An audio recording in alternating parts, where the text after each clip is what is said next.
Το ζεπέκικο που είχαμε προγραμματίσει και θα βάλουμε την Αντρούλα να μας πει την Ανδρονίκη. Λοιπόν, να την απολαύσουμε και...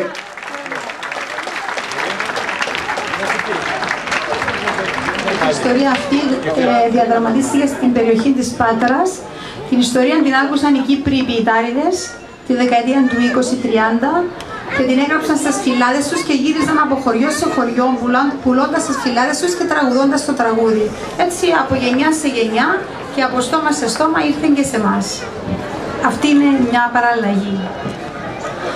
Άκουσε τι θα γίνει σε μέρη ελληνικά, ντυθήνει Ανδρονίκη ρούχα ευρωπαϊκά. Φορεί τα πατελόνια και πας στον καβενέν, του καβέτσι προστάζει καβέν και ναρκιλέν. Τράβα και έναν τραπέζι και μια ματσά χαρκιά κι αρκίνησε να παίζει με ένα παλικαράν. Δυο φίλοι του αρφού της την αγρονίστασιν πάσει στον Ευαγγέλιν και τούτο είπασιν. Πάκουσε ο Βαγγέλης όλα θυμώθηκεν και πιένει στο σπίτι διπλά αρματώθηκεν. Πήγαν οι ευτοί στη στράταν και πας στον καβενέν, βρίσκει την Ανδρονίκη φουμάρι ναρκιλέν.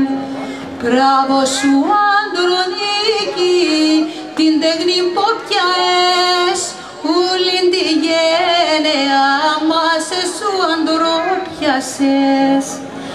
Άις με ρε Βαγγέλη να παίξω τα χαρκιά, με τούτον το κοπέλι να φούς με αγαπά.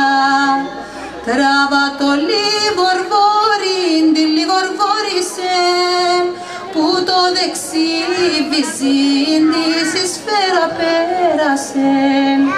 Τράβα και το μαχαίριν από τη θήκη του και σφάξεν την αμέσως στην Ανδρονίκη του.